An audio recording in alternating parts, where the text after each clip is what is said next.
नित्य देवपूजा करताना कोणत्या चुका आपल्याला टाळायच्या आहेत, की त्यामुळे आपल्याला दोष लागत असतो. प्रत्येकजण दररोज देवपूजा करतच असतील, पण जेव्हा आपण देवपूजा करतो, तर त्यावेळेला बऱ्याच वेळेला आपल्याकडून अनावधानाने किंवा आपल्याला त्या गोष्टी अगदी माहीतच नसतात, म्हणून आपल्याकडून चुका होत असतात आणि त्यामुळे जे काही तुम्ही रोज देवपूजा करतात, पण बऱ्याच जणांचं असं म्हणणं असतं, की अगदी एवढं देवपूजा करतो, एकही दिवस आम्ही टाळत नाही किंवा हे करतो, ते करतो, तरीसुद्धा आमच्या जीवनात संकटं, दुःख का येतात किंवा आमच्या मनातील इच्छा पूर्ण का होत नाही? तर लक्षात घ्या, अतिशय देवपूजेचे खूप साधे आणि सोपे नियम आहेत, की ते आपण जरूर पाळायला हवेत. देवपूजा कशी करावी? देवपूजा करताना कोणते नियम पाळायचे आहेत? कोणत्या चुका टाळायच्या आहेत? त्यानंतर की देवांना स्नान घातलेलं जे पाणी असतं, तर त्याचं आपण काय करायला हवं? त्याचा असा कुठला उपाय आहे, की तो आपण करायला हवा? त्यानंतर जेव्हा आपण बऱ्याचदा पहा आपण अनुष्ठान करत असतो किंवा कुठलं तरी ग्रंथाचं तुम्ही पारायण करत असतील किंवा जप अनुष्ठान करत असतील, तर कोणतीही सेवा, भक्ती ही आपला बँक बॅलन्स वाढावा, पुण्यसंचय वाढावा, त्यासाठी आपण करतो. त्याचबरोबर की आपल्याला ह्या जन्मात प्रारब्धानुसार जी संकटं, दुःख येत आहेत, त्यांची तीव्रता कमी व्हावी आणि भगवंताची आपल्यावर अखंड कृपा राहावी, यासाठी आपण जी काही भक्ती करत असतो. तर लक्षात घ्या, जेव्हा आपण चुकीच्या गोष्टी करतो, त्यामुळे आपलं पुण्य चोरीला जातं, असं सुद्धा म्हटलं जातं. तर का? ते कशा पद्धतीने चोरीला जातं किंवा कुठल्या चुकीमुळे असं घडत असतं, म्हणजे जे पुण्य आपण कमवत असतो, तर ते आपल्याला मिळत नाही, असं म्हटलं जातं. तर आता हे जे मी सांगितलं, तर हे नेमकं का, कशामुळे, याची उत्तरं हवी असतील, तर पूर्ण व्हिडिओ पहा. नमस्कार, मी धनश्री. सर्वांना श्री स्वामी समर्थ. तर पहा, आजच्या व्हिडिओमध्ये आपण कसली माहिती घेणार आहोत हे मी तुम्हाला सांगितलंच. तर चला सुरुवात करूया. तर बघा, जेव्हा आपण देवपूजा करत असतो, महिला असतील किंवा पुरुष असतील, तर सर्वप्रथम आपण स्नान करूनच देवपूजा करतो. तर स्नान झाल्यानंतर देवपूजा करण्यापूर्वी सर्वात अगोदर आपण आपल्या माथ्यावर, कपाळावर तिलक करायचा आहे. तिलक म्हणजे आता महिला असतील तर त्यांनी अगोदर हळद लावावी, मग कुंकू लावावा. त्याचबरोबर जर पुरुष असतील तर त्यांनी कपाळावर कुंकवाचा किंवा अष्टगंधाचा तिलक जरूर करावा. त्यानंतर आपण कोणतीही पूजा करायला हवी. जर म्हणजे मी माझ्या माहितीनुसार की जेव्हा आपण कपाळाला तिलक न लावता पूजा करतो, तर त्याचं फळ आपल्याला मिळत नाही. म्हणूनच आणि आपल्याला माहिती आहे तिलक कपाळावर लावलं की ते शुभ मानलं जातं. म्हणूनच तिलक लावूनच किंवा हळदी-कुंकू लावूनच आपण पूजेला सुरुवात करावी. सर्वप्रथम तर आपल्याला हेच करायचं असतं. त्यानंतर की जर समजा आपल्याकडे एखादी महिला आली, तर आपण सौभाग्यवती स्त्री आली, तर आपण हळदी-कुंकू करत असतो. तर हळदी-कुंकू करत असताना सुद्धा अगोदर आपण त्या महिलेला हळद लावावी, नंतर कुंकू लावायचा असतो. बऱ्यापैकी सर्वांना हे माहीतच असेल, पण ज्या कोणी नवीन असतील ना, त्यांच्यासाठी मी हे सांगितलं. लक्षात घ्या, यात जे सांगणार आहे, त्यातल्या काही गोष्टी अनेकांना माहीत असतील आणि काही गोष्टी माहीतसुद्धा नसतील. पण हे मी सविस्तर सांगण्याचा उद्देश एवढाच, जर आपल्याला माहीत असलं, तर आपल्याला ते एवढं विशेष वाटत नाही. पण ज्यांच्याकडून ह्या वारंवार चुका होत असतात, की त्यांना ह्या गोष्टीबद्दल माहीतच नसेल, तर त्या चुका होणारच आहेत. म्हणून मी हे सविस्तर सांगितलेलं आहे. तर त्यानंतरचा दुसरा मुद्दा, की जेव्हा आपण देवपूजेला सुरुवात करतो, सर्वप्रथम आपण दीप प्रज्वलित करायला हवा. देवाऱ्यात असेल तरीसुद्धा. जर समजा तुम्ही अखंड दीप लावत नसतील, बऱ्याच वेळेला बघा आपण मोठा दीप लावत असतो, नंदादीप, आणि तो दिवसाही सुरू असतो. बऱ्याच वेळेला रात्रभर सुद्धा सुरू असतो. असं खूप जण करतात. पण काहींच्या घरी फक्त सकाळी आणि संध्याकाळीच दीप दान केला जातो किंवा दीप प्रज्वलित केला जातो. मग अशा वेळेला देवपूजा करण्यापूर्वी आपण दीप प्रज्वलित करायचा आहे, दिव्याची पूजा करायची आणि त्यानंतर आपण देवपूजेला सुरुवात करायला हवी.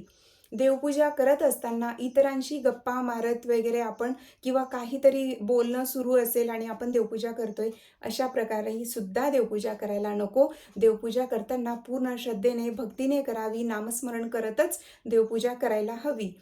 त्यानंतर देवपूजा करताना बऱ्याचदा आपण पाहत आलोय, की पूर्वीसुद्धा आणि तुम्ही बऱ्याच घरांमध्ये बघितलं सुद्धा असेल, की देवपूजा करताना सर्व देव एकाच ताम्हणात घेतात आणि त्याच्यावरच पाणी टाकून त्या अशा पद्धतीने देवांना स्नान घातलं जातं, असंही तुम्ही पाहिलं असेल. किंवा गंगाळ असेल किंवा ताम्हण असेल त्याच्यात अगोदरच पाणी घेऊन येतात आणि त्याच्यात सर्व देव अ, अगदीच बुडवून ठेवले असं म्हटलं तरी चालू शकतं. अशा पद्धतीनेही करतात. पण देवपूजा, देवांना स्नान अशा पद्धतीने कधीही करायचं नसतं.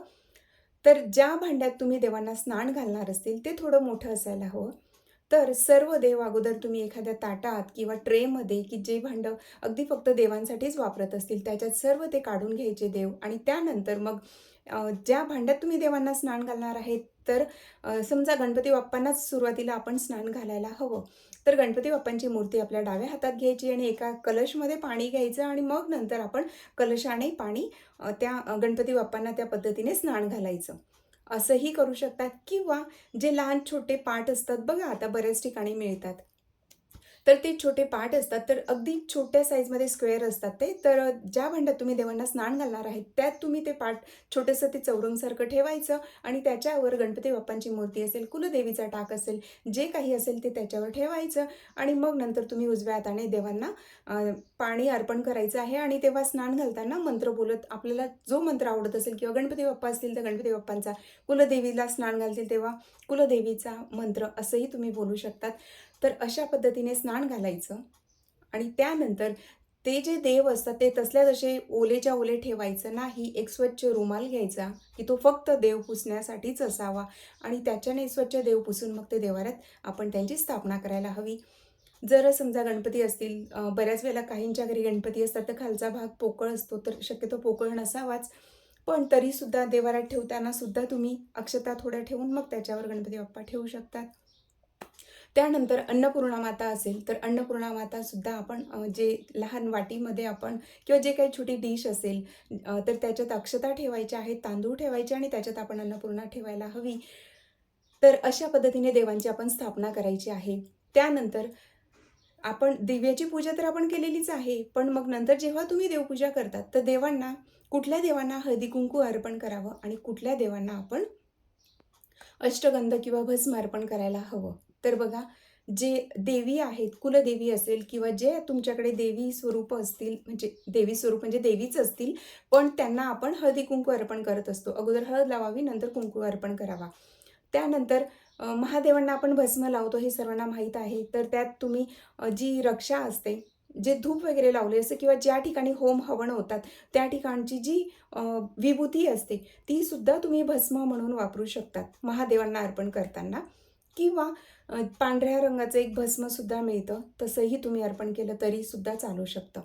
बाळकृष्ण असतील, नारायण असतील, कृष्ण असतील, किंवा अजून विठ्ठल भगवान असतील, तर यांना आपण जे चंदन किंवा मग अष्टगंध तुम्ही लावू शकतात. तर लक्षात घ्या, जेव्हा आपण बाळकृष्णांची पूजा करत असतो, नारायणांची पूजा करत असतो, तर त्यांना हरिचंदन लावावं. तर हरिचंदन जर माहीत नसेल त्यांच्यासाठी सांगते. हरिचंदन कसं बनवावं? आपल्याकडे जे तुळशीचं काष्ट असतं, जी तुळशी असते ती सुकल्यानंतर ज्या काड्या असतात, तर ती काडी आपण, जी साण असते त्याच्यावर आपण ती घासायची, थोडं पाणी टाकायचं त्याच्यावरती घासायचं आणि त्याच्यात आपण जे अष्टगंध असतं आपल्याकडे ते थोडंसं त्यात मिक्स करायचं आणि जे तुळशी काष्ट घासून जे आपण जे चंदन बनवलेलं असतं त्याला हरिचंदन म्हटलं जातं. आणि हे चंदन श्रीकृष्ण भगवान यांना खूप जास्त अत्यंत प्रिय आहे, म्हणून हरिचंदन शक्य होत असेल तर जरूर करा. म्हणूनच तुळशी मातेचं अनन्यसाधारण असं महत्त्व आहे. तुळशी मातेचं जी काही काष्ट असतात ती खूप अमूल्य अशी ती वस्तू असते आणि खूप सांभाळून ते ठेवायला हवं. अशा पद्धतीने बाळकृष्ण असतील, स्वामी असतील, दत्त महाराज असतील, तर त्यांना आपण अष्टगंध लावावं. तर आणि कृष्णांना तुम्ही हरिचंदन जरूर अर्पण करा. अशा पद्धतीने आपण हळदी-कुंकू वगैरे अर्पण करायचं आहे. अक्षता अर्पण कराव्या. त्यानंतर जर तुमच्याकडे जर फुलं असतील, तर फुलं ही नेहमी ताजीच अर्पण करायला हवीत. पण आता काही जण म्हणतील, की आमच्याकडे काय प्रत्येक वेळेला आपण ताजी फुलं आणूच शकत नाही, शक्यच नसतं. पण अशा वेळेला जर तुम्ही बाजारातून आणून ते फ्रिजमध्ये ठेवले, तरीही चालू शकतं. पण फ्रिजमध्ये ठेवलेली फुलंसुद्धा जेव्हा आपण देवांना अर्पण करतो, तर अशा वेळेला त्या फुलांवर आपण पाणी शिंपडायचं आहे आणि मग नंतर ती देवांना अर्पण करावी. तर आता जे बघा, कुठलीही मोठी पूजा असते तेव्हा ब्राह्मण देवता आपल्याला जे काही सुरुवातीला पूजेच्या अगोदर आपल्या अंगावर पाणी शिंपडून किंवा जे पूजेचं साहित्य असतं त्यावर सुद्धा ते पाणी शिंपडून मंत्र बोलत असतात. तर तो शुद्धीकरणाचा मंत्र असतो किंवा त्या वस्तू पवित्र व्हाव्या यासाठीचा तो मंत्र असतो. पण तो मंत्र जर येत नसेल, हरकत नाही, फक्त पाणी शिंपडायचं. मग तेव्हा तुम्ही अगदी कुठल्याही नामस्मरण केलं तरी चालू शकतं. अशा पद्धतीने फक्त मनात भाव ठेवायचा, की हे पवित्र झालेलं आहे. कारण ते कुठून-कुठून आलेली असतात फुलं वगैरे, किती जणांचे हात लागलेले असतात. काही वेळेला ते खाली पडलेली राहत असतील आणि मग उचलत असतील, असंही असू शकतं. पण आपण आपला भाव तिथे मनापासून ते करावं. पाणी शिंपडायचं आणि मग नंतर ते देवांना अर्पण करायचं. देवीला जी वेणी अर्पण करतात, ती सुद्धा बघा तुम्ही बऱ्याचदा पाहिलंही असेल. गजरा असेल, वेणी असेल, तर त्या जे वेणी बनवणाऱ्या असतात, तर ते पायात तो धागा अडकवतात आणि मग ती वेणी बनवतात. तर ते पाहून खूप मनाला कसं तरी वाटतं म्हणून शक्यतो प्रयत्न करावा त्या ज्या ठिकाणी म्हणजे ओळखीचे असतील तर त्यांना सांगावं, की तुम्ही अशा पद्धतीने न करता दुसऱ्या ठिकाणी कुठेतरी तो धागा बांधून मग ती वेणी बनवा. असं मी स्वतः तरी सांगत असते, वैयक्तिक माझं मी सांगते. कारण मला ती गोष्ट मनाला पटत नाही, की ते धागा पायाला बांधलाय आणि मग ती वेणी बनवतात आणि त्यानंतर आपण ती देवांना अर्पण करतो, तर मनाला कुठेतरी जरा वाईट वाटत असतं. म्हणून ह्या गोष्टी आपण लक्षात घ्यायच्या आहेत आणि जेवढं आपल्याला जमतं तेवढं आपण करण्याचा प्रयत्न करावा. बघा आता काहींना वाटेल एवढे सर्व नियम पाळून जर आपण देवपूजा केली तरच देव पावणार आहे का? तसं नाही. लक्षात घ्या, नियम तर अगदी भरपूर आहेत आणि ते आपल्याला पाळणं कधीच शक्य नाहीये. पण जी साधी सोपी नियम आहेत, तेवढं तर आपण नक्कीच करायला हवं. म्हणून ह्या गोष्टी जरूर पाळा. त्यानंतर महत्त्वाची गोष्ट देवांना छान हळदी-कुंकू, अक्षता वाहिल्यानंतर आपण दीप प्रज्वलित केलेलाच आहे. देवांची आरती करा. त्यानंतर घंटानाद करत आपण आरती करायला हवी. शंख असेल तर शंखनाद करा. त्यानंतर धूप अर्पण करा. जेव्हा आपण धूप-दीप प्रज्वलित केलेलंच असतं. संपूर्ण पूजा झाल्यानंतर देवांना नैवेद्य अर्पण करावा. नैवेद्य अर्पण करताना दररोज अगदी काहीतरी पंचपक्वान्नच हवं असं नाही. शक्य नसेल, हरकत नाही, अगदी साध्या पद्धतीने करायचं. पण अगदी खडीसाखरेचा किंवा कुठले फळं असतील, त्याचाही तुम्ही नैवेद्य दाखवू शकता. दूध साखरेचा नैवेद्य दाखवू शकतात. अशा पद्धतीने नैवेद्य अर्पण करायचा आणि त्यानंतर कर्पूर आरती करायला मात्र विसरायचं नाही. कारण कर्पूर आरती म्हणजे आय थिंक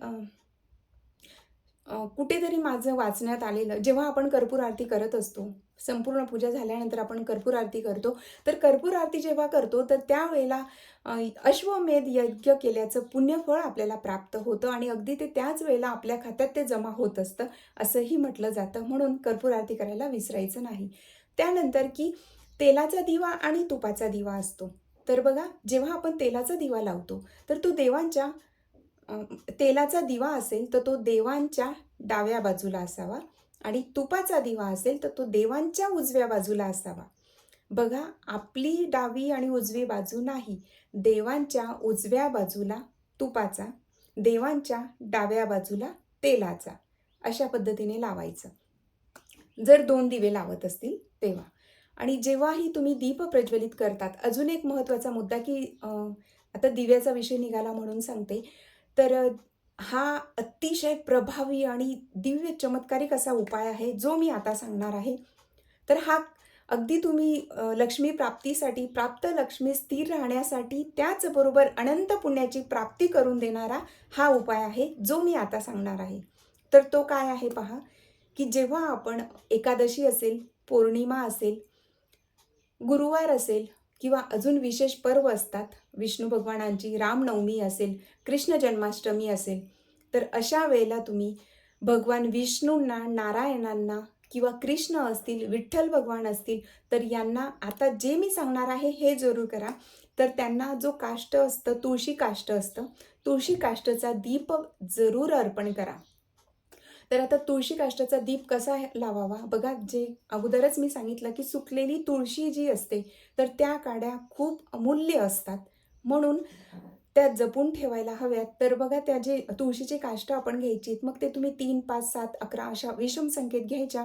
अगदी लहान काडी घ्यायची आणि त्या आपण त्याला जो कापूस असतो, तो थोडा गुंडाळायचा आहे किंवा ज्या वाती बनवलेल्या असतात, त्यासुद्धा त्याला अ, अ, हे केलं, गुंडाळलं तरी चालतं.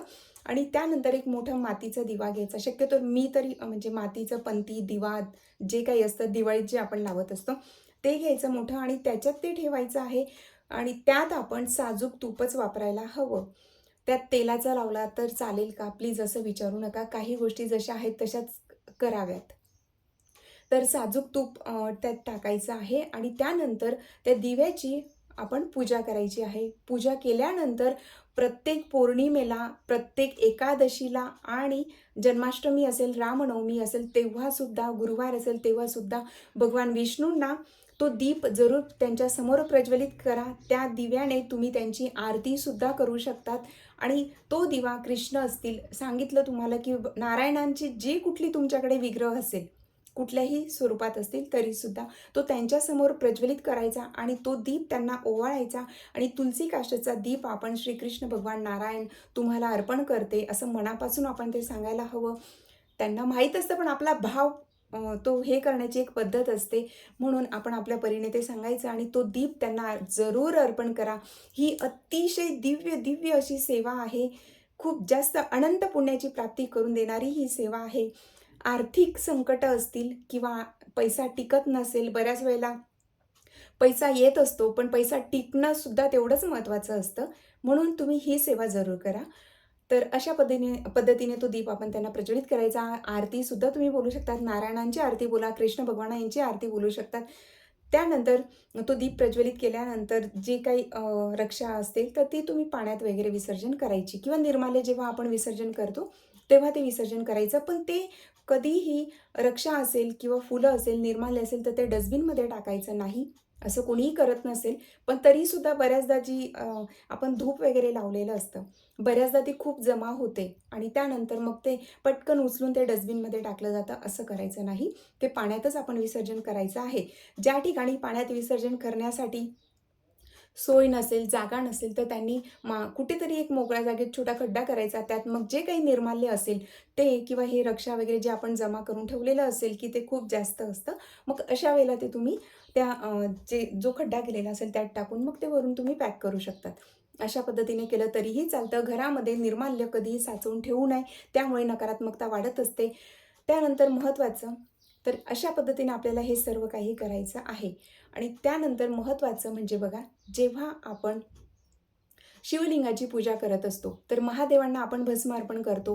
पण असं म्हटलं जातं, की शिवलिंग म्हणजे जे शिवपिंडीच्या वरचा जो भाग असतो, तो कधीही रिकामा ठेवू नये. त्याच्यावर आपण अक्षता, बिल्वपत्र किंवा शमीपत्र असेल, तर ते आपण जरूर ठेवावं. तर का? कारण असं म्हटलं जातं, जर अगदी वरचा जो भाग असतो, बघा बऱ्याचदा आपण अर्पण करतो अक्षता, पण त्यानंतर खाली पडतात. त्याच्यावरच त्या राहतील अशा पद्धतीने ते अर्पण करावं. जर समजा बिल्वपत्र, शमीपत्र अगदी दररोज नसेल मिळत, हरकत नाही. तुम्ही अक्षतासुद्धा अर्पण करू शकतात. पण त्या शिवपिंडीवर तशाच राहतील अशा पद्धतीने कराव्या. कारण शिवपिंडीवरचा जो भाग असतो, तो कधीही तसाच रिकामा ठेवू नये. ते अशुभ संकेत असतात असंही म्हटलं जातं. म्हणून ही गोष्ट जरूर करावी. त्यानंतर महत्त्वाचं, की जेव्हा आपण ही सर्व पूजा वगैरे करतो, तर पूजेला तुम्ही अगदी तुमचा देव्हारा जर खाली जमिनीवरच असेल, तर तुम्ही बसून पूजा करत असतील. पण जर देव्हारा तुमचा अगदी भिंतीवर किंवा कुठेतरी असं असेल, की तुम्हाला बसून पूजा करणं शक्य नसेल आणि उभं राहून पूजा करत असतील, तर अशा वेळेला पूजेला सुरुवात करण्यापूर्वी आसन घ्यायचं आहे. बसून करत असतील तरी, उभं राहून करत असतील तरीसुद्धा आपल्या पायाखाली आसन असायलाच हवं. आसनाला नमस्कार करून मगच आसनावर बसावं. त्यानंतर आता ही सर्व पूजा वगैरे सर्व झाल्यानंतर, की जे आपलं महत्त्वाचं आहे, बसून तुम्ही नामजप करत असतील, जे काही करत असतील, तर त्यावेळेला आसन उचलण्यापूर्वी ही गोष्ट आवर्जून करा. हा खूप जास्त महत्त्वाचा नियम आहे. जे काही तुम्ही पूजा करून किंवा अनुष्ठान, नामस्मरण, जप, ध्यानधारणा करून जे पुण्य अर्जित केलेलं आहे, ते तुम्हालाच मिळावं असं प्रत्येकाला आपल्याला वाटत असतं. त्यासाठीच तर आपण ते करत असतो, की आपल्याला सत्कर्म, पुण्यकर्म व्हावं आणि जे काही प्रारब्ध दोष आहेत, तर ते कमी व्हावे आणि आपलं पूर्वसंचित पापकर्म नष्ट होण्यासाठी आपण हे एवढं अनुष्ठान जे काही करत असतो, पारायण करत असतो.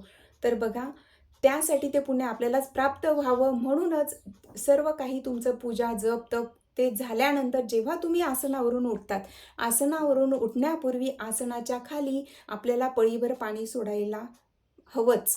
पळीभर पाणी सोडायचं आणि त्यानंतर ते ज्या ठिकाणी पाणी सोडलेलं आहे, आसन थोडं वरती करून तिथे पाणी सोडायचं आणि त्यानंतर आपण ते आपल्या कपाळाला लावायला हवं. ते जेव्हा आसनाच्या खाली पाणी सोडतो तेव्हा आणि ते जेव्हा आपण आपल्या कपाळाला लावतो त्यावेळेला काय बोलावं, तर तेव्हा आपण ओम इंद्राय नमः, ओम इंद्राय नमः, ओम इंद्राय नमः, ओम शक्राय नमः, ओम शक्राय नमः, ओम शक्राय नमः असं आपण बोलायलाच हवं. आणि त्यानंतर आसनाचा नमस्कार करायचा आणि मग नंतर आपण उठायला हवं. आता हे इतकं महत्त्वाचं आहे, की ते का? कारण जे पुण्य आपल्याला आपण मिळवतोय किंवा आपण जे काही केलंय ते सर्व आपल्यालाच मिळत असतं. आणि जर आपण ते अ, अ, जे काही मी आता सांगितलं, ते जर आपण नाही केलं, तर ते पुण्य इंद्र घेऊन जातो असं म्हटलं जातं. इंद्र ते पुण्य आपलं पुण्य चोरी करत असतो. इंद्र ते पुण्य घेऊन जातो असं म्हटलं जातं आणि हे जे काही मी सांगितलं, ते फक्त सांगायचं आहे म्हणून सांगितलं असं नाही किंवा व्हिडिओ बनवायचा आहे म्हणून कुठला तरी टॉपिक घ्यायचा आणि बनवायचं असं मी कधीही करत नाही. म्हणूनच ही खूप जास्त महत्त्वाची गोष्ट आहे.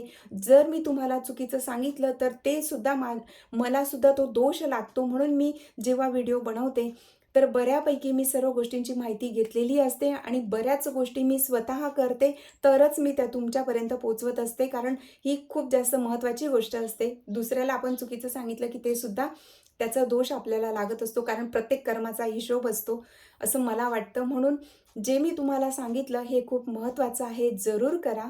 त्यानंतर की जे आपण देवांना स्नान घातलेलं पाणी असतं, तर ते त्याचं काय करावं? तर ते चुकूनही आपण तुळशीला टाकायला नको. कारण तुळशी ही आपण माता म्हणून आपण पूजा करत असतो. जे देववृक्ष आहेत, जसे की बिल्ववृक्ष, औदुंबराचं झाड किंवा पिंपळाचं झाड, त्यानंतर आवळ्याचं झाड असेल, बेलाचं झाड असेल, तुळशी माता असेल, तर अशा झाडांना ते टाकू नये, जे देववृक्ष असतात. तर त्या व्यतिरिक्त तुम्ही इतर झाडांना ते टाकू शकता. त्याचबरोबर देवांना स्नान घातलेलं जे पाणी असतं, तर ते तुम्ही फुलाने घरात सुद्धा शिंपडू शकतात. कारण जे काही अगदी उंबरठ्यावर सुद्धा तुम्ही ते शिंपडायला हवं. आपल्या घरात जे काही नकारात्मक शक्ती आहे किंवा वादविवाद होत असतील, भांडण-तंटा असेल किंवा अगदी घरातला जो ऑरा आहे तो अगदी पॉझिटिव्ह राहावा, यासाठी तुम्ही ते पाणी घरात शिंपडू शकतात. आणि त्यानंतर मग तुम्ही ते कुठल्याही झाडाला टाकलं तरीही चालू शकतं. त्यानंतर बघा, की जेव्हा आपण देवांना नैवेद्य अर्पण करतो, तर नैवेद्य अर्पण करताना पाण्याचा आपण अगोदर चौकोनी मंडल करावा आणि त्यावर आपण नैवेद्य अर्पण करायचं आहे. नैवेद्य अर्पण करताना गणपती बाप्पा असतील, महादेव असतील, तर यांना तुळशीपत्र टाकून नैवेद्य अर्पण केला जात नाही. तर आणि इतर सर्व देवांना आपण तुळशीपत्र ठेवूनच आपण नैवेद्य अर्पण करत असतो. गणपती बाप्पा असेल तर दुर्वा आणि महादेवांना बऱ्याच ठिकाणी पाहिलंही असेल, की बिल्वपत्र ठेवतात आणि नसेल काही तर फक्त असंच नैवेद्य अर्पण केला तरीही चालतं. पण तुळशीपत्र टाकलेलं असेल तर तेव्हा महादेवांना नैवेद्य अर्पण करत नाही, गणपती बाप्पांना सुद्धा करत नाही. त्यानंतर की आपण देवांना जे तुळशीपत्र असेल किंवा बेलपत्र असेल तर ते अर्पण करत असतो. तर ते तुम्ही अगोदर म्हणजे पौर्णिमा असेल किंवा सत्यनारायणाची पूजा करत असेल दर महिन्याला, तर अशा वेळेला आपल्याला ते बिल्वपत्र तुळशीपत्र हवं असतं. तर त्याच दिवशी तोडू नये. ते तुम्ही अगोदर आणलं तरीही चालू शकतं. आधी तोडून ठेवलं तरी चालतं किंवा जर तुम्ही बाजारातून आणणार असतील, बघा लक्षात घ्या ठराविक दिवशी बेलपत्र आणि तुळशीपत्र तोडायचं नसतं. तर बेलपत्रसुद्धा सोमवारी तोडत नाही. त्याचबरोबर अष्टमी असेल, शिवरात्र असेल, त्या दिवशीसुद्धा बिल्वपत्र तोडलं जात नाही. म्हणून आपण चतुर्दशी असेल, त्यानंतर तुळशीपत्रसुद्धा रविवार असेल, द्वादशी असते, तेव्हासुद्धा तुळशीपत्र तोडत नाही. एकादशी असेल, पौर्णिमा असेल, अशा विशेष तिथींना बेलपत्र किंवा तुळशीपत्र तोडलं जात नाही. याचा एक छान असा व्हिडिओसुद्धा आहे आपल्या चॅनलवर, त्यात सविस्तर सांगितलेलं आहे. तर अशा पद्धतीने म्हणून आपण बेलपत्र किंवा तुळशीपत्र जे मी आता सांगितलं त्या दिवशी तोडायला नको. पण जर तुम्ही ते दुकानातून आणलं म्हणजे बाहेरून बाजारातून जर ते आणून फ्रीजमध्ये ठेवलं, तर ते तुम्ही वापरू शकतात. धुवायचं आणि मग नंतर ते वापरू शकतात.